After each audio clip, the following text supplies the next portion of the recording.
చేయటం అనేది జరుగుతుంది కామన్గా. అది యవనస్తులైనా, పాసలైనా, ప్రవక్తలైనా సరే ఏదో ఒక మాటల్లోనో చూపుల్లోనో పడిపోవడం ఖాయం. కానీ ఆ పడిపోయిన వెంటనే హృదయములో, మనస్సులో, మనస్సాక్షిలో కళ్ళ లెంగలట చెమ్మ కనబడాలి. అంటే పశ్చాత్తాపం కనబడాలి, దుఃఖం కనబడాలి. అయ్యో నేను పాపం చేశాను కదా, నేను దేవుణ్ణి బాధ పెట్టిన కదా అని ఆ హృదయములో చెమ్మ, కళ్ళల్లో చెమ్మ, మనసాక్షిలో చెమ్మ కనబడాలి. అప్పుడు వీరి కిందికి పోతుంది.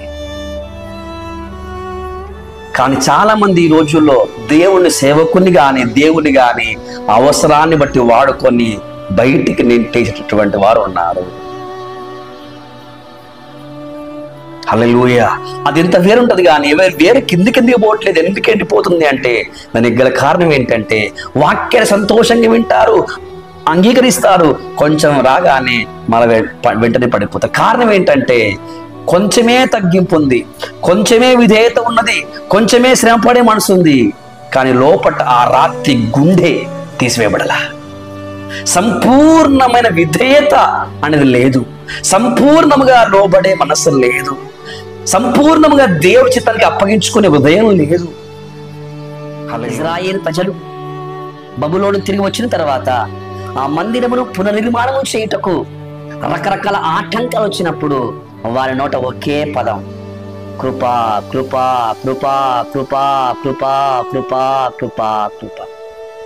సహోదరి సహోదరా, నీకెంత ధర్మశాస్త్రం తెలిసినా, నువ్వెంత ప్రార్థనాపరునివైనా, నువ్వెంత జ్ఞానవంతునివైనా దేవుని కృప మీద ఆధారపడతలేము అంటే నీలో చేదైన వేరున్నది.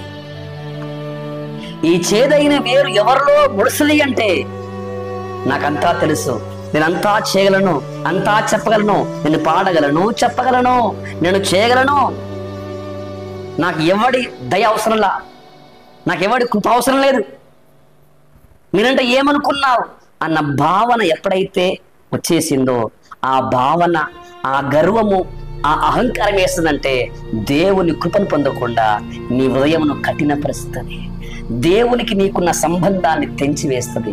నేను మరలా చెప్తున్నాను, బైబుల్లో అన్నిటికంటే శ్రేష్టమైన కృప, కృపకు మించి ఇంకొకటి వరం లేదు. ఎందుకు అంటే ఒక చెడిపోయిన, పాడైపోయిన, కుళ్ళిపోయిన, ఎండిపోయిన జీవితాలలో వేర్లను కూడా చిగురింపగల సామర్థ్యం దేవుని కృపకున్నది.